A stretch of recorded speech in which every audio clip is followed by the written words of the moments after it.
Саламатсыңарбы балдар. Бүгүнкү адабый окуу сабагында Жетиген мектеп лицейинин башталгыч класстар мугалими Абдулдаева Гүлзат Жолдошбаевна. 2 класстар үчүн адабый окуу сабагы 2 сабак. Бүгүнкү сабагыбыздын максаты: 1. Жомокту окуп, анын мазмунун айтып бере алышат. 2. Жомоктогу каармандарга мүнөздөмө берүүгө калыптанышат. 3. Окуучулар өз пикирин айтууга үйрөнүшөт. Өткөн заманда Жээренчи Чечен деген бир адам жашаган. Ал өз мезгилиндеги акылдуу, сөзгө чечен, көрөгөч адам болгон экен. Анын Төлө мырза деген уулу болгон. Балдар, бүгүнкү биз өтө турган темабыз Жээренченин баласы деген жомокту өтөбүз.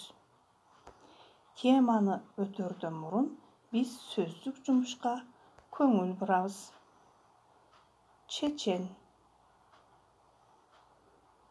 сөзгө чебер адамды айтабыз. Жортуул согуш дегенди түшүнөт экенбиз. Жаш бышты ат 3 жаштагы жылкыны билебиз. Тартуу кылып белек кылып. Чегинүүгө аргасыз артка кайтууга. Айран калуу, таң калуу дегенди түшүнөбүз. Эми балдар, китебибиздин 135 бетин ачып, жомогубузду окуйбуз. Жээренченин баласы. Мурунку өткөн заманда өзү чечен, сөзү бекем Жээренче аттуу киши болуптур. Анын баласы өтө эле жоош экен. Жаныбек хан Жээренчеге: "Жакшыдан жаман туулабы?" деп сурайт. Анда Жээренче: "Жакшыдан жаман туулбайт" деп жооп берет. Мунусу кандай деп Жаныбек хан ойлонуп жүрөт. Жээренче чечен көз өткөндөн кийин бир жылы Жаныбек хан калмактарга каршы жортуулга бара турган болот. Жээренченин баласына: "Душманга каршы урушабыз, биз менен жүрсүн" деп киши жиберип кабар кылат. Жээренченин баласы жаш бышты атты минип, эл менен кошо жортуулга жөнөйт. Чоң уруш болот балдар. Душмандар күчтүүлүк кылып, Жаныбек хан аскерлери менен артка чегинүүгө аргасыз болот. Качып бара жаткан хандын аты жүрбөй калат. Ошондо Жээренченин баласы: "Ханым, жүрбөй калган атыңызды мага бериңиз.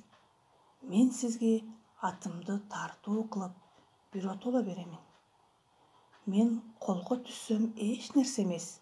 Сиз колго түссөңүз, калмактын ханын чаап алам деп барганда, эли качып кетип, ханы колго түшүп калды" деген элдин намысын булгаган түбөлүккө жаманатты сөз калар деп минген атын берет.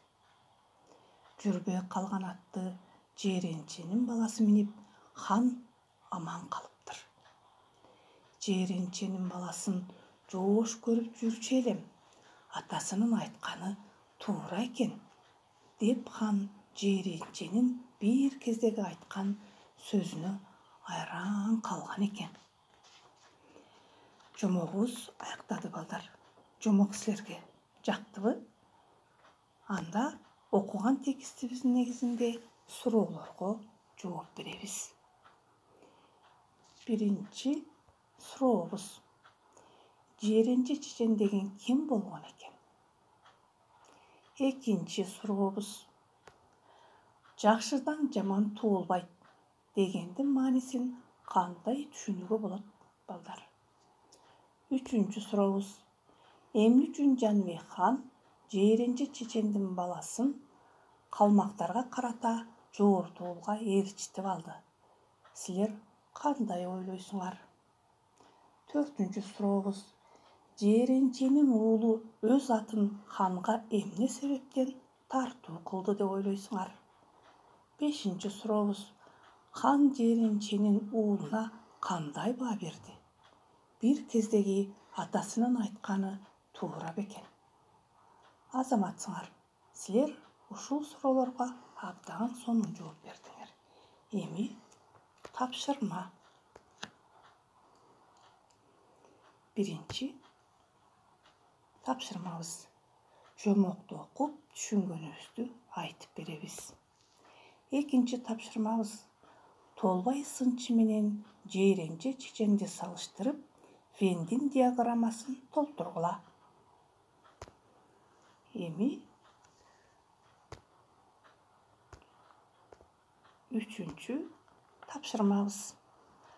Накыл кептерде калтырылган сөздөрдү толуктап жаз. Биринчи. Эрди өлтүрөт. Калтырылып кеткен сөздү таап жазабыз. Коёнду өлтүрөт. Токтогулдай бол. Толубайдай бол. Жээренчедей айт. Рахмат балдар. Сабагыбыз ушу менен аягына чыкты. Көңүл бурганыңар үчүн чоң рахмат. Саламатта калгыла.